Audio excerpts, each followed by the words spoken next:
Buenos días, hermanos de Vida Nueva, San José. Qué bendición poder estar contigo.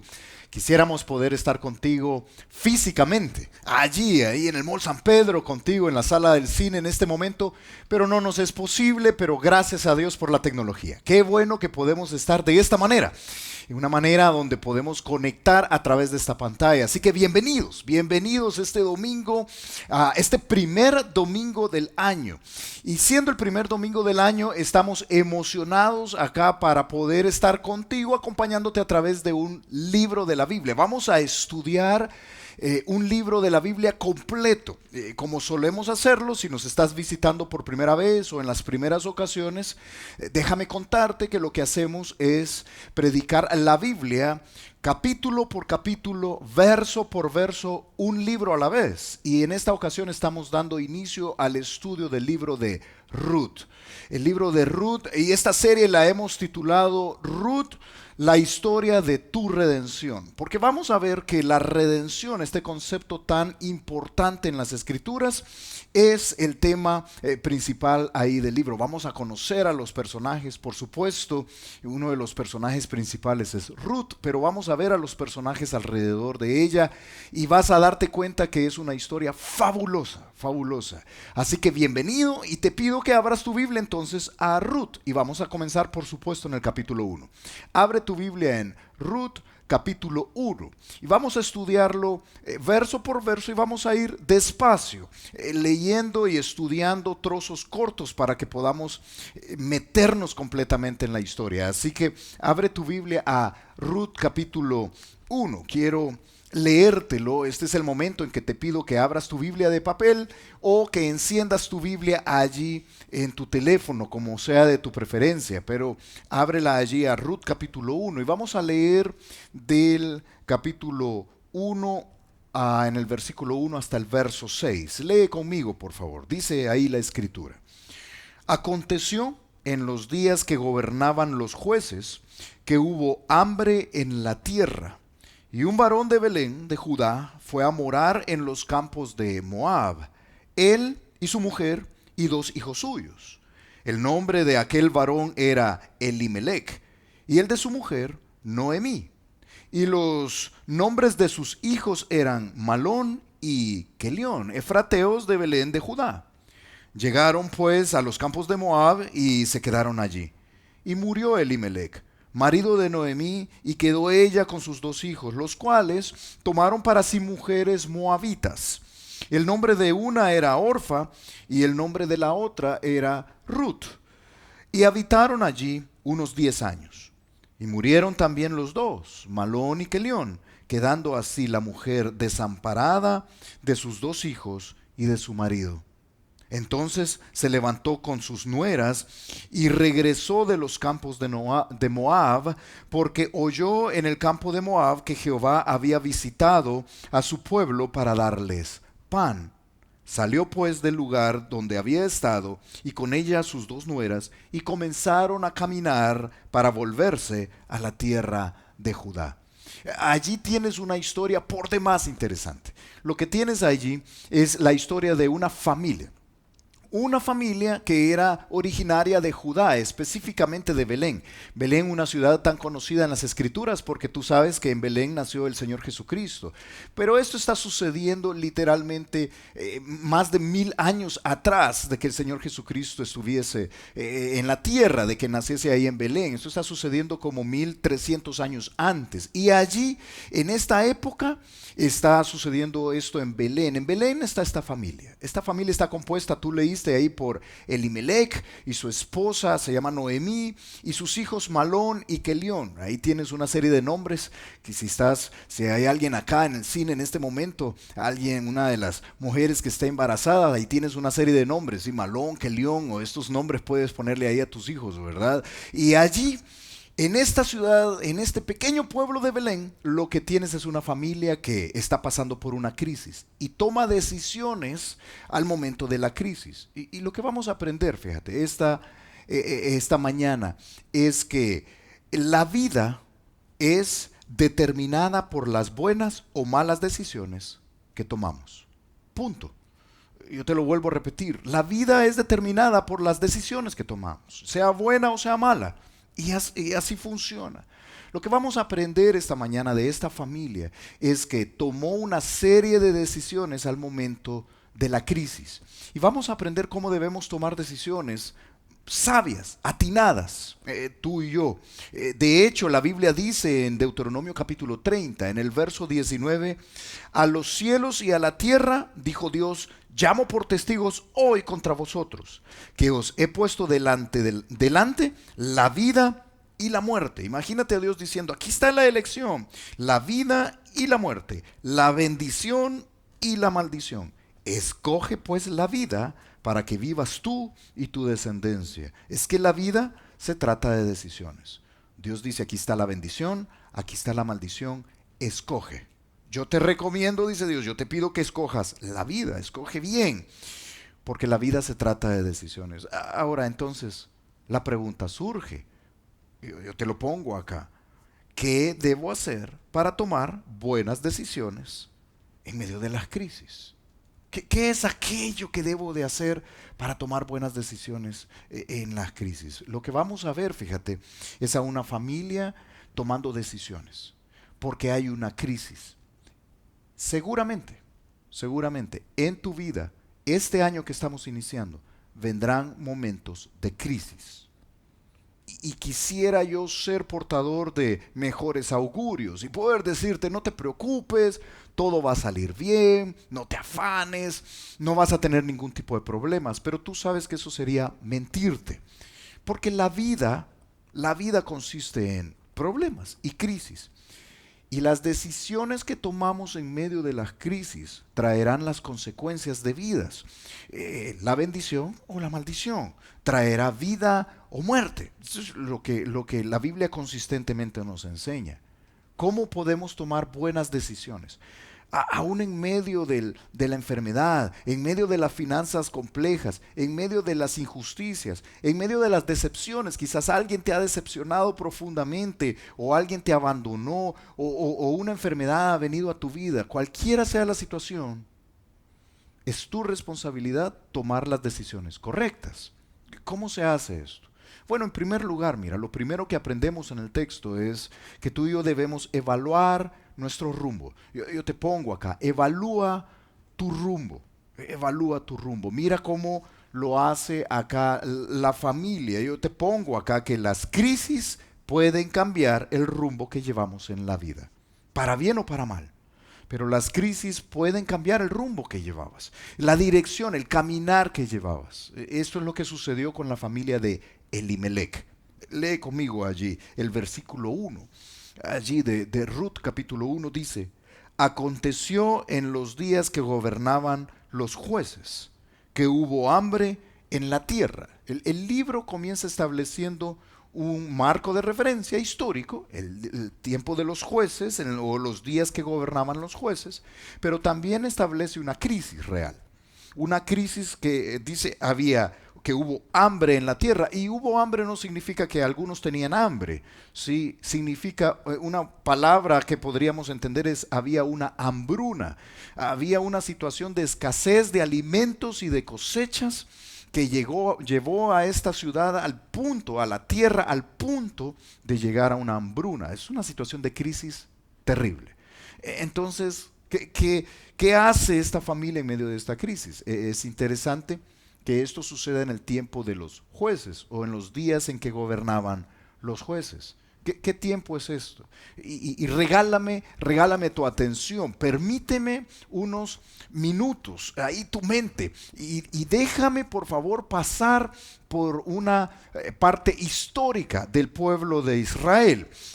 No sé si te gusta la historia o no, pero dame unos minutos de tu mente para entender la parte histórica de lo que estamos hablando. Y es que recuerdas que el pueblo de Israel o los hebreos comienzan con Abraham, allá en Génesis capítulo 12.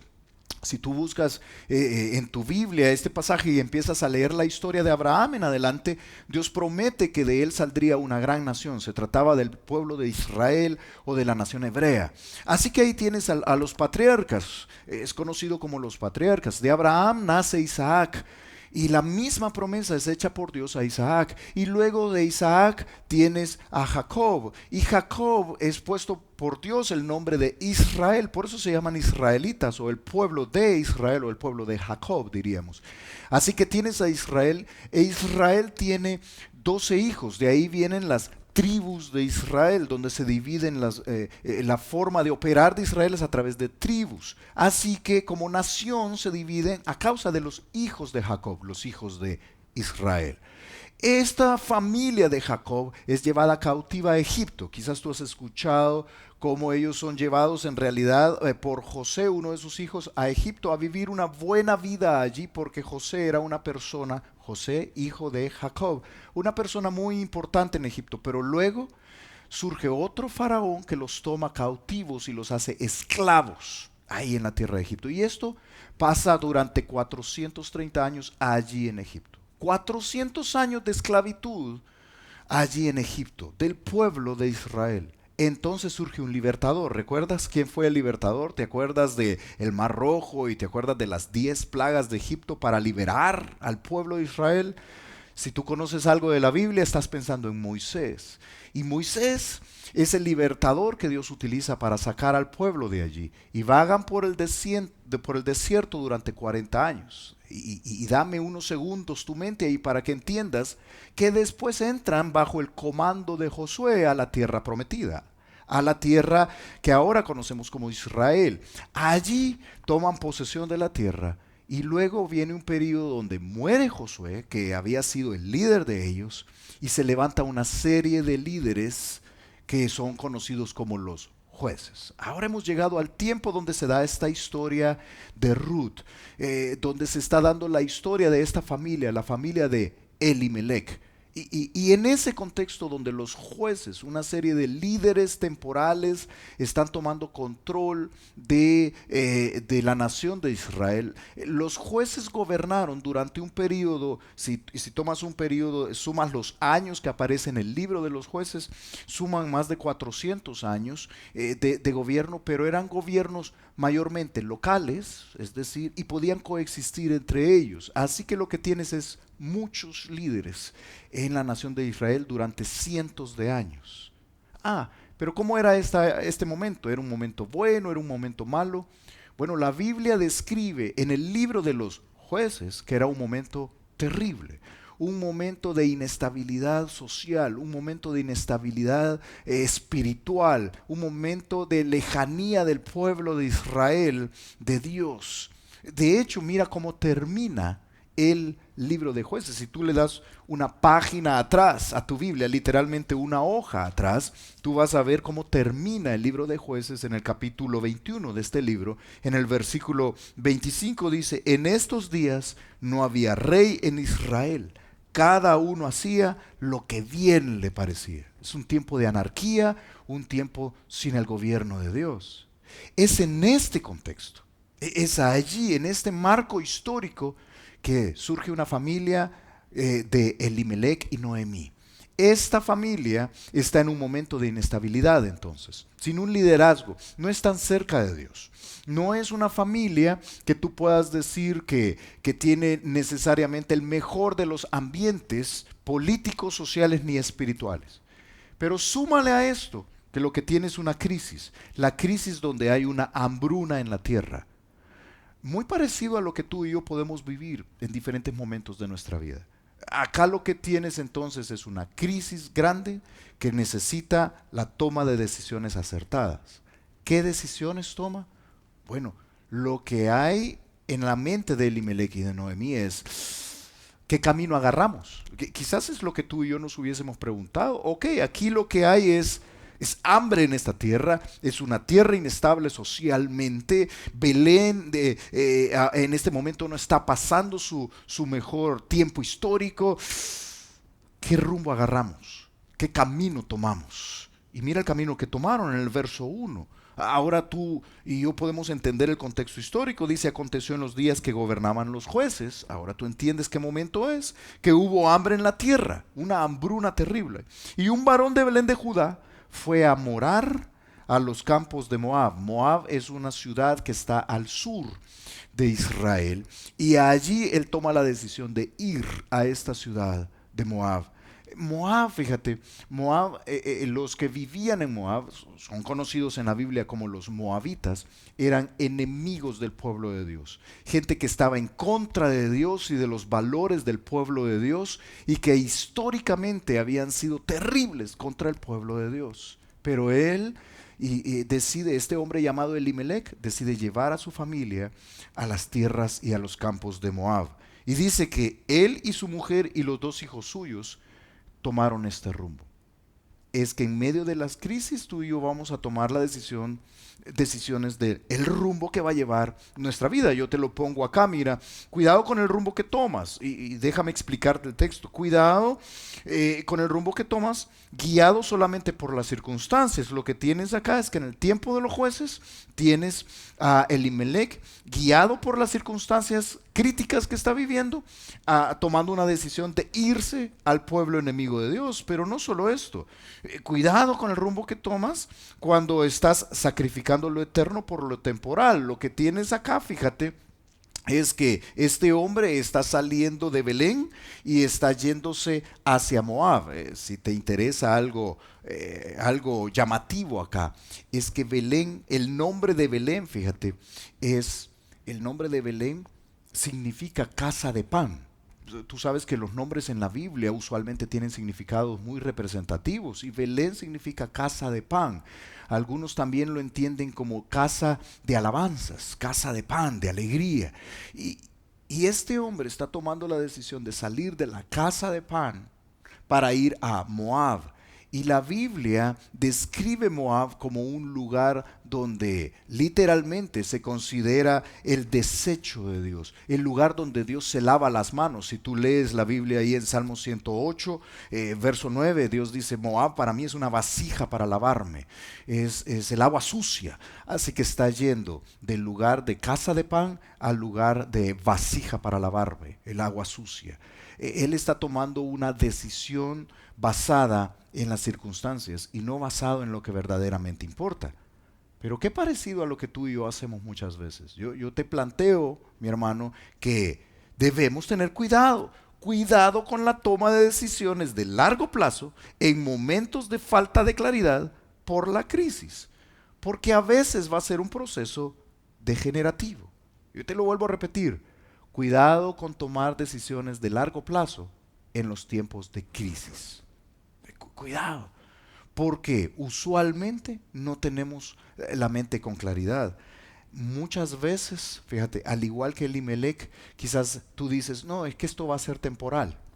Yo sé, hermano, que en este momento de crisis yo voy a tomar esta decisión que va en contra de lo que Dios quiere, pero es temporal, es solo por un momento. ¿Sabes que eso fue lo que el texto implica acá? Si te gustan los detalles en el texto, en el verso 1. Mira tu Biblia en el verso 1. Dice que en ese tiempo, dice, un varón de Belén de Judá fue a morar en los campos de Moab. ¿Sabes que la palabra para morar fue a tomar un tiempo temporal para estar ahí?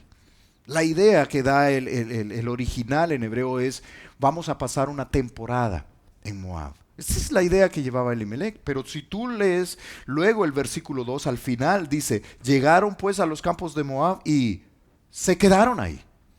Y la idea que te da, tanto en español como en hebreo, es se quedaron a vivir ahí.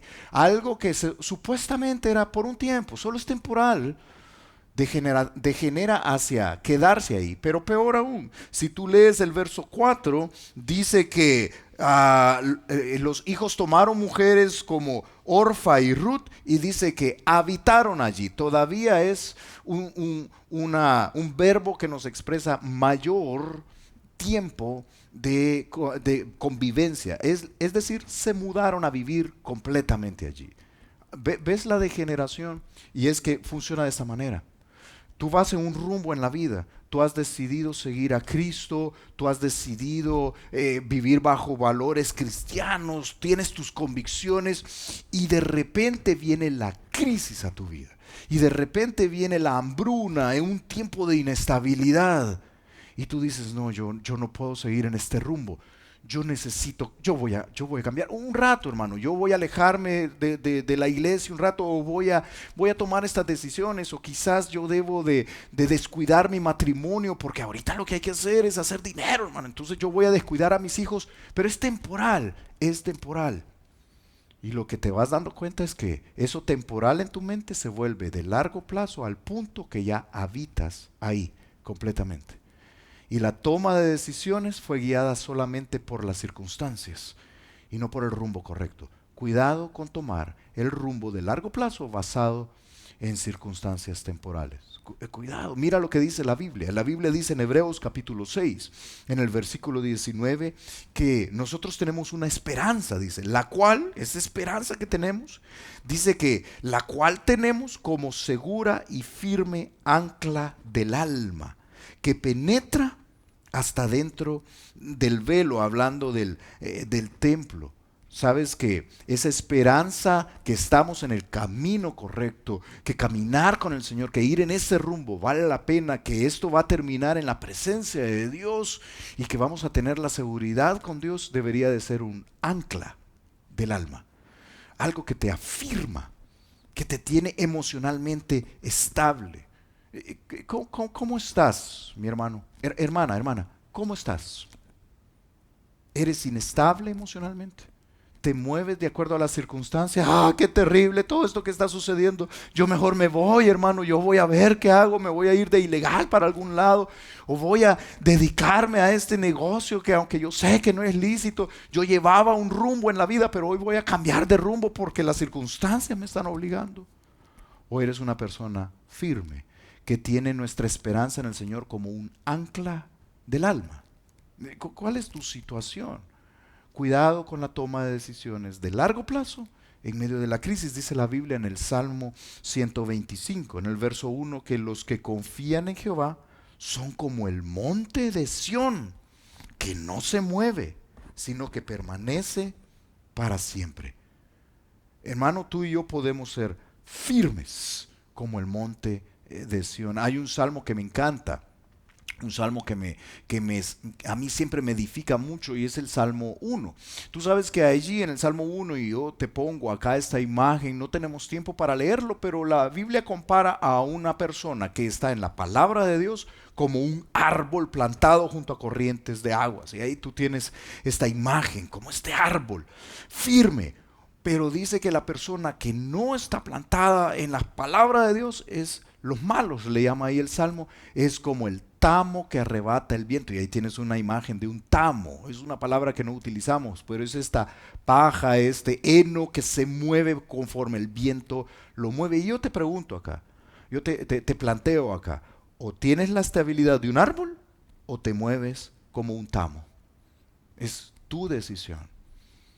¿Cómo tomo buenas decisiones?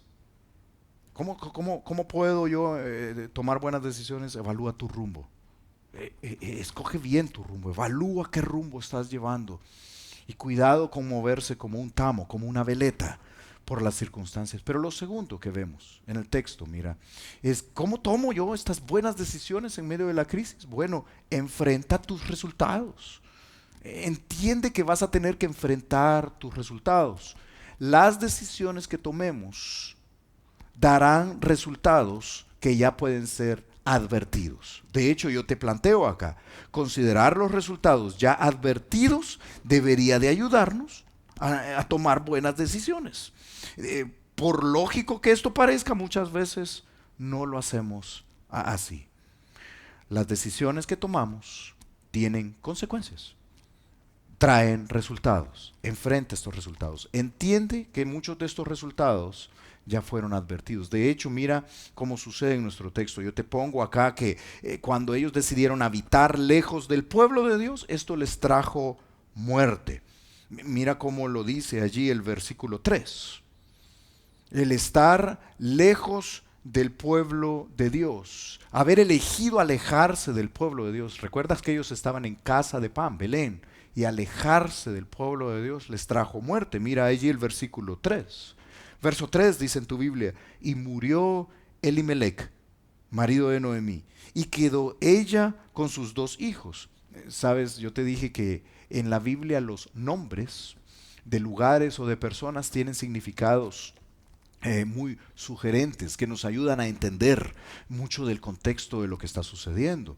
¿Sabes qué significa el nombre Elimelech?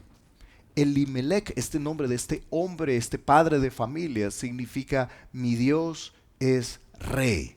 Así que aquí tienes a Elimelech, que mi Dios es rey, alejado de su rey completamente. Y tienes a Noemí. El nombre de Noemí significa placentera o placeres.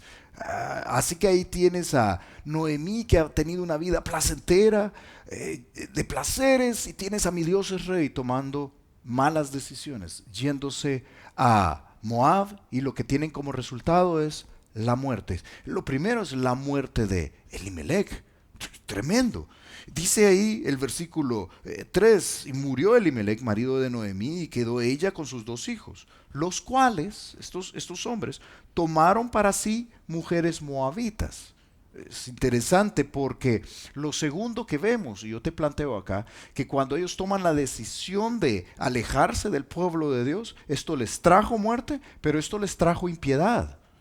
¿Sabes tú que ellos, los 2 hijos, que se llaman Malón y Kelión, tomaron la decisión de casarse con mujeres moabitas? Algo que estaba prohibido en la ley de Dios para ellos como judíos.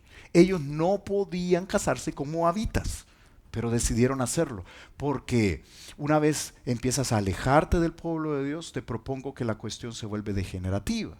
Y entonces lo primero que trae es muerte, y lo segundo que trae a esta familia es impiedad. Es volverse en contra de la ley de Dios. En Deuteronomio capítulo 23, verso 3, claramente Dios había dicho en la ley, no pueden casarse con moabitas. Y ellos lo hicieron. Y entonces dice allí el verso 4, los cuales, estos 2 hijos, tomaron para sí mujeres moabitas. El nombre de una era Orfa y el nombre de la otra Ruth. Y aquí tienes todos los personajes de este primer capítulo. Y dice que habitaron allí unos 10 años. Y mira el verso 5. Y murieron también los dos, Malón y Kelión. Qué tremendo. Porque sabes que Malón su nombre significa enfermedad y Kelión su nombre significa muerte. Así que aquí tienes a enfermedad y muerte y murieron. Lo terrible es entonces que esto, el haberse alejado del pueblo de Dios, ha traído a esta familia muerte, trajo impiedad y trajo pobreza, extrema pobreza. Mira lo que dice ahí el verso 5. Ahí en tu Biblia dice, y murieron también los dos, Malón y Kelión, quedando así la mujer desamparada de sus 2 hijos y de su marido. Ella se ha quedado viuda y sola. Quiero que entiendas que en estos tiempos bíblicos estamos hablando de esta época en el Antiguo Testamento, y en la época bíblica habían 3 condiciones que te llevaban a la extrema pobreza con facilidad. 2 eran extremas completamente. La primera es la viudez.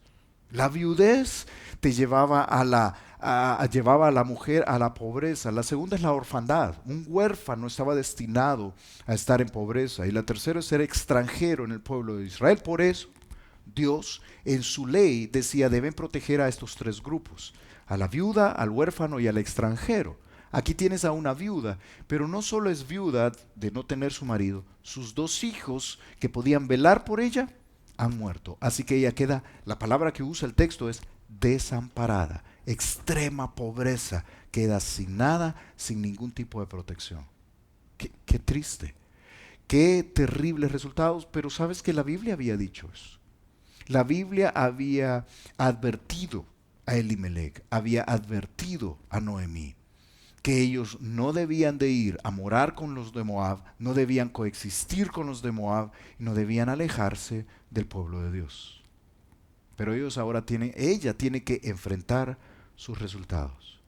Yo te planteo, mi hermano, que esas pequeñas decisiones que no consideran a Dios son las que nos pueden llevar a situaciones lamentables. Cuidado. Son esas pequeñas decisiones que tú dices, yo sé que la Biblia dice que yo no debo de hacer eso, pero no importa, no estoy haciendo nada tan malo. O yo sé que el sentido común me está diciendo que yo no debería de ir por este camino, pero no es para tanto. O quizás es tu caso y tú dices, pero todo el mundo lo hace. Yo sé que, hermano, usted dice en la Biblia ahí que uno debe perdonar, pero, o sea, a mí me duele y yo estoy resentido, después voy a perdonar. O yo sé que la Biblia dice que debo ser generoso. O yo sé que la Biblia dice que yo debo respetar a mi marido, pero ay, que usted, ¿por qué no conoce a mi esposo? Ay, es difícil respetar a ese hombre. O yo sé que la Biblia dice que yo debo amar a mi esposa y sacrificarme por ella, pero es que usted no conoce a mi esposa. Amarla sacrificándome por ella, no. Y son esas pequeñas concesiones. O quizás tú dices, joven que estás escuchando esto, quizás tú dices, yo sé que la Biblia dice que debo vivir en santidad, pero no es para tanto. Todo el mundo lo hace, no puede ser tan malo.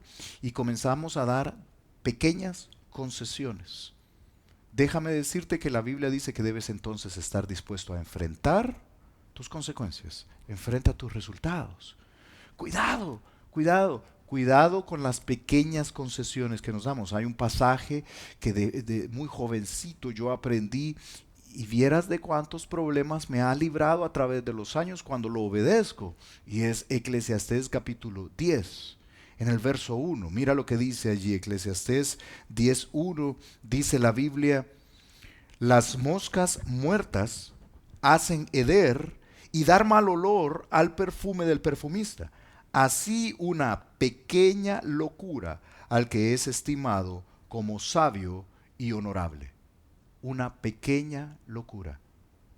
Muchas veces no se trata de una cosa terrible, no se trata de una decisión, me voy a apartar de Dios, yo ya no quiero seguir. Muchas veces son pequeñas locuras. Uf, cuidado, cuidado, mira, no, no te des permiso. De hecho, yo te lo planteo de esta manera acá. No te des permiso. No hagas concesiones. Cuidado. Considera los resultados advertidos por las escrituras y por la experiencia de otros. Piénsalo. No te des permiso. No des esos pequeños pasos, porque si tú empiezas a dar pequeñas concesiones, de repente empiezas a alejarte paulatinamente y debes entonces enfrentar tus propios resultados. Dice la Biblia en Proverbios, capítulo 29, verso 1, el hombre que reprendido endurece su servicio. Lo que está diciendo es que siendo regañado, él se pone tenso y no quiere hacer caso, no quiere doblegarse. Dice que de repente será quebrantado y no habrá para él medicina. No hay nada más terrible que una persona siendo advertida pasa por el mismo problema. ¿Alguna vez te advirtieron que no pases por algún lugar? No sé si te ha sucedido. Yo tuve el privilegio de ser parte del equipo que plantamos Vida Nueva en la ciudad de Bogotá y viví por muchos años ahí en Bogotá, Colombia. Y yo recuerdo en una ocasión que algunas personas me decían, no vaya a meterse en tal lado de la ciudad, no vaya a meterse en tal lado, pero siendo pastor, siendo ministro, es bien difícil no meterse en esos lados muchas veces por dos razones. Uno, porque hay personas que ir a visitar y andas evangelizando y andas en el ministerio constantemente, pero lo segundo es porque no conoces la ciudad. Entonces yo recuerdo que me habían advertido. Hay una calle que se le llama zonas de tolerancia, así se les llama, para que tengas una idea. Se tolera de todo, es permitido de todo en esas, pero son escasas cuadras allí en la ciudad de Bogotá. Son cuadras escogidas donde se les llama zonas de tolerancia. Y me dijeron, hay una zona de tolerancia en tal y tal calle, no vaya a meterse por ahí por el cementerio que está sobre la 26, ahí en esa zona. Oh, ok. Y una vez, yendo a dejar a una pareja a su casa, íbamos con mi familia en nuestro vehículo, estábamos dándole nosotros, los estábamos acercando a su casa y resulta que por error, habiendo sido advertidos, por error, nos metimos a esa zona de tolerancia. No, tú tendrías que haber visto lo que vimos ahí. No, mejor que no lo haya visto. No, terrible. Tuvimos que decirle a nuestros hijos pequeñitos, hey, tírense básicamente a acostarse en el sillón ahí del carro y vamos. Yo iba manejando con los ojos cerrados, hermano. No, no, no, no podía, obviamente, pero qué cosa más terrible, terrible. Y yo ya había sido advertido. Y un pequeño descuido me metió en esa zona. Y obviamente no solo es lo que veías, es el riesgo que estaba corriendo mi familia y esta pareja que estábamos llevando. Gracias a Dios salimos de ahí ilesos y llegamos a nuestro destino, pero qué terrible es meterte en un lío donde ya te advirtieron. Ya te advirtieron. La Biblia había advertido a Elimelech. Ellos conocían la ley de Dios, pero ellos enfrentaron sus propios resultados. Mira, alejarte de Dios, alejarte de su pueblo, no es buen negocio, no es buena decisión. Fue terrible para ella. Dice la Biblia ahí en Salmos capítulo 32, verso 8, que sabio es obedecer el consejo de Dios. Dice ahí la Biblia, te haré entender y te enseñaré el camino en que debes andar. Sobre ti fijaré mis ojos. Qué inteligente es aquel que toma el consejo de Dios y que dice, yo quiero seguir el consejo de Dios. Yo ya fui advertido y ya me dijeron qué camino es en el que debo de andar. De hecho, qué sabio es aquel que pone atención al consejo de otros. Dice la Biblia en Proverbios capítulo 19, en el verso 20, escucha el consejo y recibe la corrección para que seas sabio en tu vejez. Mira, pon atención al consejo de otros. Qué bobo, por el contrario, es aquel que, habiendo sido reprendido, endurece la cerviz, que habiendo sido advertido por la palabra de Dios, por el consejo de otros, a no hacer algo, aún así lo hace. Porque el resultado es enfermedad y muerte. Ah, pero ¿cómo tomo buenas decisiones entonces, hermano? Mira cómo termina nuestro texto. ¿Cómo podemos, si estoy en medio de la crisis o vas a estar en medio de una crisis, cómo puedo tomar buenas decisiones? Bueno, mira, en tercer lugar lo que nos enseña el texto es emprende tu regreso. Emprende tu regreso. Yo te lo planteo acá. Nunca es tarde para regresar al camino correcto luego de tomar malas decisiones. No importa qué tan alejado estés. No importa qué tan lejos estés. Siempre es buen momento para regresar. De hecho, mira lo que implica para ellos aquí en el texto. Es momento de regresar. Esto implica acción. No es una intención, no es nada más un pensamiento bonito y decir, sí, yo este año tengo la intención, hermano, yo me he propuesto ponerme las pilas con el Señor y yo he estado lejos, yo he estado frustrado, yo no he tenido una buena relación con Dios, he tomado malas decisiones en la vida, pero yo tengo la intención de regresar. Qué bueno, llévalo a la acción.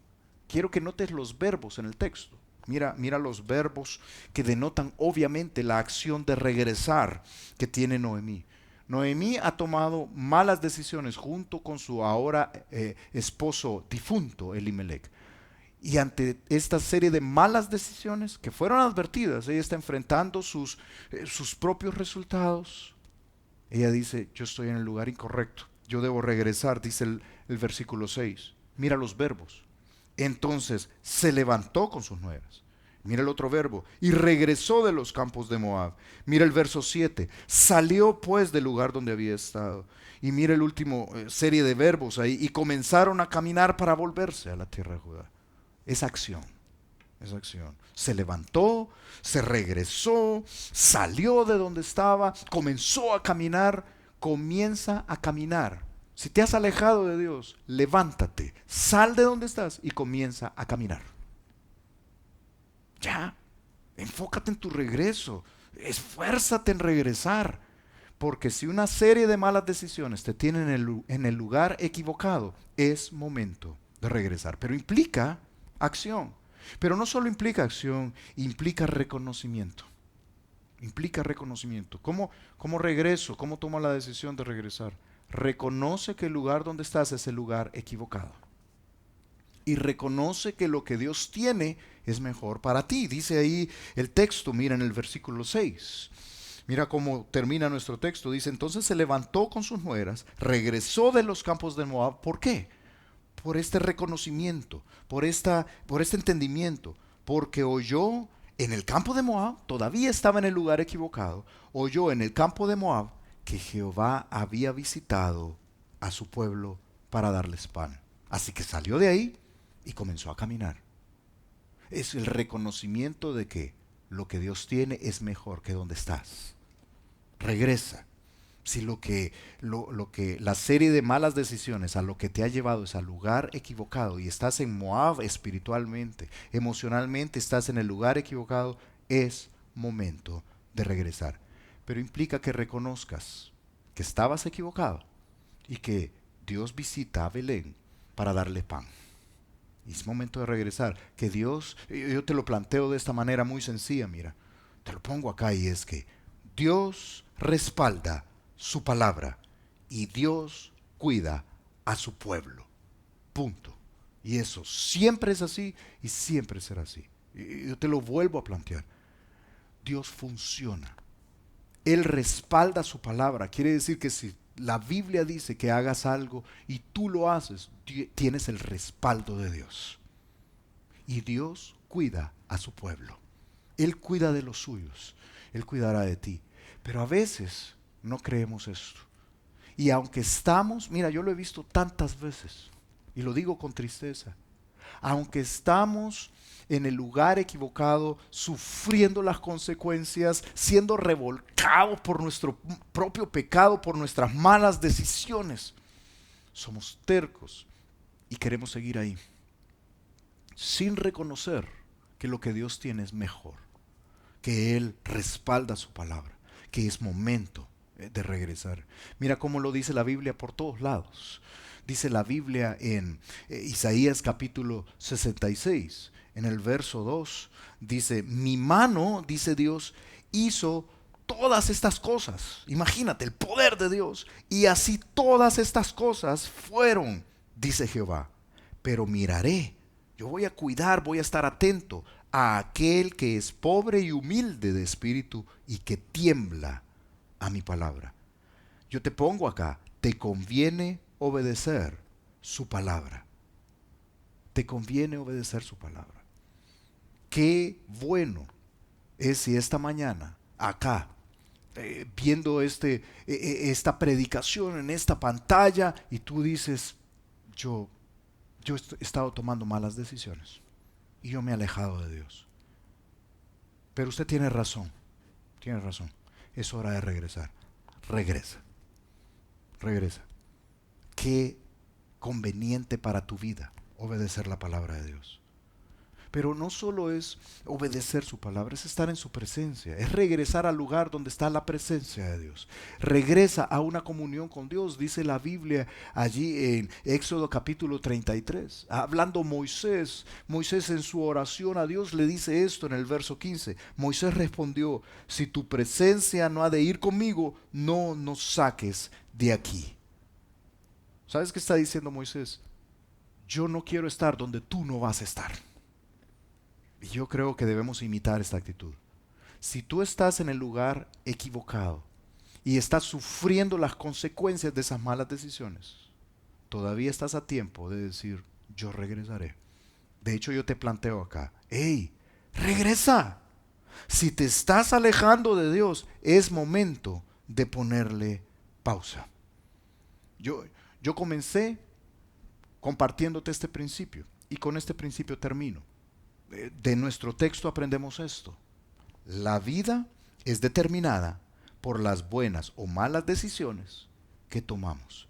Por eso, evalúa tu rumbo. Si estás yendo en el rumbo correcto o has cambiado de rumbo por la crisis. Enfrenta tus resultados y emprende tu regreso. Qué historia más tremenda, la que vamos a estar viendo en el libro de Ruth. Vamos a estudiarlo completo y voy a tener el privilegio de compartir esta enseñanza, este púlpito, diríamos nosotros, el poder abrir la Biblia contigo junto con otros dos pastores a quienes yo respeto y admiro y sé que van a ser una bendición a tu vida. Estoy hablando de Daniel y David. Vas a estarnos viendo predicar acá, así que te espero el próximo domingo para que abramos la Biblia juntos y vamos a estar estudiando verso por verso esta carta.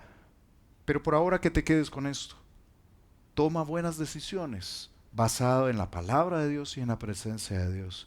Y si te has alejado, es tiempo de retornar. Déjame orar en este momento por ti. Acompáñame a orar. Oremos juntos. Señor, gracias por el tiempo que nos das juntos. Gracias por tu palabra, Señor. Gracias por el libro de Ruth que nos enseña tanto, Señor. Yo te pido que nos permitas entender estos principios, Señor, y que podamos en medio de la crisis que podamos estar viviendo o que experimentaremos, podamos evaluar bien nuestro rumbo. Señor, que no seamos como un tamo que arrebata el viento. Señor, que podamos enfrentar los resultados y siendo advertidos en tu palabra, Señor, tomemos buenas decisiones y podamos emprender el regreso a casa si nos hemos alejado de ti, Señor. Gracias por tu palabra, Señor. Te pedimos, yo te pido especialmente por esta preciosa iglesia, Señor, acá en San José, Costa Rica, Señor, que tú puedas ayudarnos a hacer esta iglesia que glorifica tu nombre, dando mucho fruto para ti, Señor. Te amamos y te agradecemos, Señor, este tiempo en tu palabra, en el nombre de Jesús. Amén. Muchas gracias, hermanos, y vamos a estar viéndonos, en realidad tú viéndonos a nosotros y nosotros pendientes de ti. Estamos orando por ustedes y vamos a estar en conexión el resto de estos meses. Así que Dios te bendiga.